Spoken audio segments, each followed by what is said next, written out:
நற்செய்தி வாசகம். விதைப்பவர் ஒருவர் விதைக்க சென்றார். மார்க் எழுதிய தூய நற்செய்தியிலிருந்து வாசகம். அதிகாரம் 4, இறைவசனங்கள் 1 முதல் 20. அக்காலத்தில் இயேசு மீண்டும் கடலோரத்தில் கற்பிக்க தொடங்கினார். மாபெரும் மக்கள் கூட்டம் அவரிடம் ஒன்று கூடி வரவே அவர் கடலில் நின்ற ஒரு படகில் ஏறி அமர்ந்தார். திரண்டிருந்த மக்கள் அனைவரும் கடற்கரையில் இருந்தனர். அவர் உவமைகள் வாயிலாக பலவற்றை அவர்களுக்கு கற்பித்தார். அவர் அவர்களுக்கு கற்பித்தது: இதோ கேளுங்கள், விதைப்பவர் ஒருவர் விதைக்க சென்றார். அவர் விதைக்கும் பொழுது சில விதைகள் வழியோரம் விழுந்தன. பறவைகள் வந்து அவற்றை தின்றுவிட்டன. வேறு சில விதைகள் மண் மிகுதியாக இல்லா பாறை பகுதியில் விழுந்தன. அங்கே மண் ஆழமாக இல்லாததால் அவை விரைவில் முளைத்தன. ஆனால் கதிரவன் மேலே எழ அவை காய்ந்து வேர் இல்லாமையால் கருகி போயின.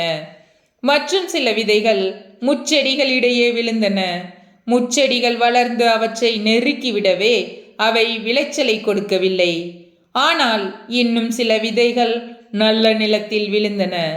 அவை முளைத்து வளர்ந்து சில 30 மடங்காகவும் சில 60 மடங்காகவும் சில 100 மடங்காகவும் விளைச்சலை கொடுத்தன. கேட்க செவியுள்ளோர் கேட்கட்டும். அவர் தனிமையான இடத்தில் இருந்தபோது அவரை சூழ்ந்து இருந்தவர்கள் 12 சேர்ந்து கொண்டு உவமைகளை பற்றி அவரிடம் கேட்டார்கள். அதற்கு இயேசு அவர்களிடம், இறையாட்சியின் மறைபொருளை அறிய உங்களுக்கு கொடுத்து வைத்திருக்கிறது. புறம்பே இருக்கின்றவர்களுக்கோ எல்லாம் உவமையாகவே இருக்கின்றன. எனவே அவர்கள் மனம் மாறி மன்னிப்பு பெறாதபடி கண்ணால் தொடர்ந்து பார்த்தும் கண்டு கொள்ளாமலும் காதால் தொடர்ந்து கேட்டும் கருத்தில் கொள்ளாமலும் இருப்பார்கள் என்று கூறினார். மேலும் அவர் அவர்களை நோக்கி, இந்த ஓமை உங்களுக்கு புரியவில்லையா?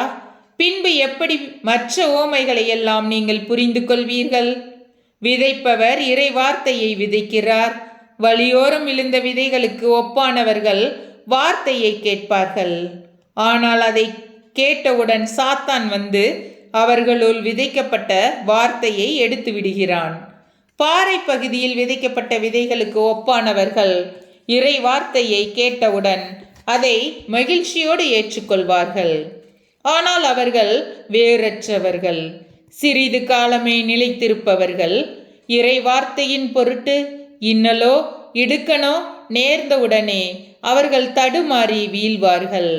முச்செடிகளுக்கு இடையில் விதைக்கப்பட்ட விதைகளுக்கு ஒப்பானவர்கள் இறை வார்த்தையை கேட்டும் உலக கவலையும் செல்வ மாயையும் ஏனைய தீய ஆசைகளும் உட்புகுந்து அவ்வார்த்தையை நெருக்கி விடுவதால் பயனளிக்க மாட்டார்கள்.